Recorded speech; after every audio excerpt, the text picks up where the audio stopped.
होती है, एक मेल पार्ट होता है, दूसरा फीमेल। तो यहाँ से लेके यहाँ तक तो बोलते हैं पिस्टिल। पिस्टिल में क्या क्या आता है? सबसे पहले पिस्टिल में आता है स्टिग्मा। स्टिग्मा क्या होता है?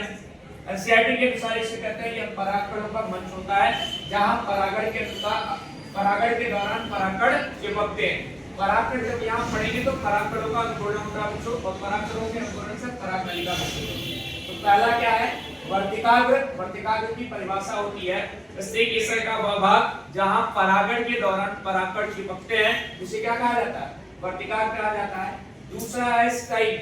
स्टाइल को हिंदी में कहते हैं वर्तिका। वर्तिका का मतलब होता है एक बच्चों ये हॉलो ट्यूब होती है जो ओवरी को और स्टिग्मा को ऐड करती है। यानी कहने का मतलब ठीक है, एक पोखरी संरचना, नलिकाकार संरचना जो वर्तिकाग्र और अंडाशय को जोड़ता है उसे क्या कहते हैं? वर्तिका कहते हैं। वर्तिका से ही ठीक है ये पास करता है पॉलन ट्यूब को, ताकि ये आसानी से जाके सीधा ही प्रवेश कर सके। कहां? ठीक है, ओव्यूल्स में, यानी कि बीजांड में। तीसरा है पॉलन ट्यूब। पॉलन ट्यूब का मतलब परागनलिका। हमने बताया वैसे तो ये मेल रिप्रोडक्टिव सिस्टम का पार्ट होता है, लेकिन ठीक है फीमेल में काउंट इसलिए कहते हैं क्योंकि इसको फीमेल में ही जर्मिनेट किया जाता है। जब तक इसको ठीक है फीमेल पार्ट में रखा नहीं जाएगा तब तक ये जर्मिनेट नहीं होगा। यानी कि पॉलन ग्रेन्स स्टिग्मा पर पड़ते हैं तो स्टिग्मा बच्चों ठीक है वर्तिकाग्र जो होता है ठीक है इसमें ग्लैंड पाई जाती है जिसको नेक्टर ग्लैंड बोलते हैं। क्या बोलते हैं? नेक्टर ग्लैंड बोलते हैं। और नेक्टर ग्लैंड बनाता है नेक्टर। नेक्टर बच्चों जिसको हिंदी में कहा जाता है मकरंद।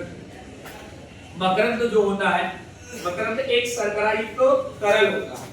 शर्करा युक्त तरल मतलब इसमें शुगर पाया जाता है। वैसे तो इसमें बहुत सारी चीजें पाई जाती हैं, बहुत सारे इनऑर्गेनिक ऑर्गेनिक कंपाउंड पाए जाते हैं। मेन कंटेंट इसका होता है शुगर। तो ये as a sugar syrup behave करता है जब इसमें बच्चों पॉलन ग्रेन्स पड़ेंगे, यानी कि जब परागकण पड़ते हैं तो परागकण जब इसमें पड़ेंगे तो ये देखिए शर्करा को अवशोषित करके परागकणों में छोटे-छोटे छिद्र पाए जाते हैं। उनको हम कहते हैं जनन छिद्र।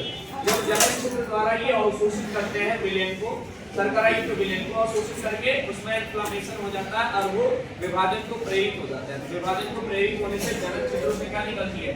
परागनलिका विकसित होती है जो परागकण में पाए जाने वाले जनन केंद्रक का स्थानांतरण बीजांड तक करता है। तो परागनलिका क्या है? वर्तिकाग्र से विकसित होने वाली नलिकाकार संरचना जो युग्मकों का स्थानांतरण करता है उसे क्या कहेंगे? परागनलिका कहते हैं, पॉलन ट्यूब कहते हैं। निचला भाग जो है इसका सबसे चौड़ा भाग होता है, इसे ओवरी या अंडाशय कहते हैं। क्या कहेंगे? अंडाशय कहते हैं। अंडाशय क्या है? मैंने क्या बताया? वर्तिका का चौड़ा फुला हुआ भाग क्या कहलाता है? अंडाशय कहलाता है। अंडाशय बाद में रूपांतरित होकर फल बनाता है। आप जो फ्रूट खाते हैं, फ्रूट जो है किसका मॉडिफिकेशन होता है? ओवरी का।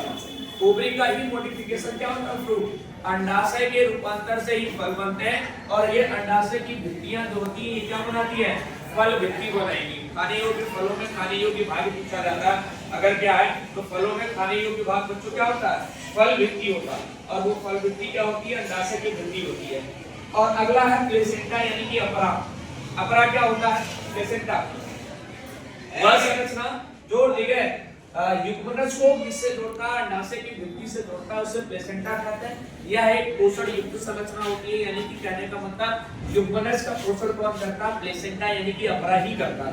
कौन करेगा? अपरा करता है। यह मेल और मेल फीमेल रिप्रोडक्टिव का पार्ट होता है। एनिमल और प्लांट दोनों में बनता है प्लेसेंटा, लेकिन स्ट्रक्चर दोनों का अलग-अलग होता है। वहां जो एनिमल में बनेगा वो एंडोमेट्रियम के लेयर से जुड़ता है, ये किससे जुड़ता है? ओवरी से जुड़ेगा। न्यूट्रिशन करता है किसका? ठीक है, जो जाइगोट इसमें बनेंगे, जाइगोट को डेवलपमेंट करने में कौन सहायक होता है? ये प्लेसेंटा ही सहायक होता है, न्यूट्रिशन देता है। क्योंकि मैंने बताया ये अंडाशय के भित्ति में पोषण युक्त पदार्थ होते हैं, यही बाद में रूपांतरित होकर फल बनाते हैं। ये क्या होगा? ठीक है, पोस्ट फर्टिलाइजेशन इवेंट जब फ्लावर में होगा, यानी कि निषेचन पक्ष घटना होगी तो उसमें ये अंडाशय मॉडिफाई हो जाता है किसमें? फ्रूट। ठीक है, तो ये हमने क्या बता दिया? अपरा क्या होता है। ठीक। अच्छा, इन सबका ग्रुप जो होगा उसको हमने क्या बताया? पिस्टिल कहते हैं, हिंदी में कहा जाता है स्ट्रिगेशन। और ऐसे अगर बहुत सारे स्ट्रिगेशन पाए जाएं किसी भी आवृत्तिविधि पुष्प में, तो आवृत्तिविधि पुष्प में स्ट्रिगेशनों का समूह जो होता है बच्चों उसे हम कहते हैं गाइनोसियम। गाइनोसियम का मतलब होता है जायाम। क्या होता है? जायाम। यानी कि आवृत्तिविधि पुष्प में स्त्रीकेसरों का समूह क्या कहलाता है? जायाम कहलाता है। दूसरा ठीक है, अब अगला पार्ट है बच्चों इसमें, ठीक है, मेन पार्ट स्टेमिन कहा है। मेन को क्या कहा जाता है? स्टेमिन, यानी कि पुंकेसर। पुंकेसर के कितने भाग होते हैं? मुख्यतः दो भाग होते हैं। पहला है परागकोश। परागकोश एक द्विपालित संरचना होती है जिसमें 4 प्रकोष्ठ पाए जाते हैं और इसमें बच्चों परागकणों का निर्माण होता है। आगे अभी मैं इसका संरचना बताऊंगा, जो परागकण की है इसका परागकणों का निर्माण पढ़ाएंगे तो बताएंगे इसकी जो है निर्माण कैसे होता है। तो मैंने क्या बताया, आंसर क्या होता है? Bilobe structure. देखो 1 और 2, यहाँ 2 लोब दिख रहे हैं, या ये क्या है? द्विपालित संरचना है जिसमें 4 प्रकोष्ठ पाए जाते हैं और यहाँ क्या होता है? परागकणों का निर्माण होता है। और एक तारनुमा संरचना पाई जाती है जो वर्तिका और ठीक है पराग को उसको जोड़ता है, जिसे हम क्या कहेंगे? फिलामेंट, यानी कि कुतंतु कहते हैं। जिसे क्या कहते हैं? फिलामेंट या कुतंतु कहते हैं। और इन दोनों का समूह क्या कहलाया जाता है? पुंकेसर। और ऐसे अगर बहुत सारे पुंकेसर हो जाएं तो पुंकेसरों का समूह क्या कहलाएगा? पोमक कहलाता है, जिसको इंग्लिश में एंड्रोसियम कहते हैं। क्या कहेंगे? एंड्रोसियम कहते हैं, यानी कि group of stamen and single angiosperm flower known as stamen, यानी कि कहने का मतलब किसी आवृत्ति के पुष्प में ठीक है पुंकेसरों का समूह क्या कहलाएगा? पोमक कहलाता है। और मैंने बताया था कलरफुल लीफ लाइक स्ट्रक्चर जो होता है उनको क्या कहते हैं? पेटल्स कहते हैं। और पेटल्स का ग्रुप क्या कहलाएगा? कोरोला कहलाता है, जो कीटों को परागण के लिए क्या करते हैं? आकर्षित करते हैं।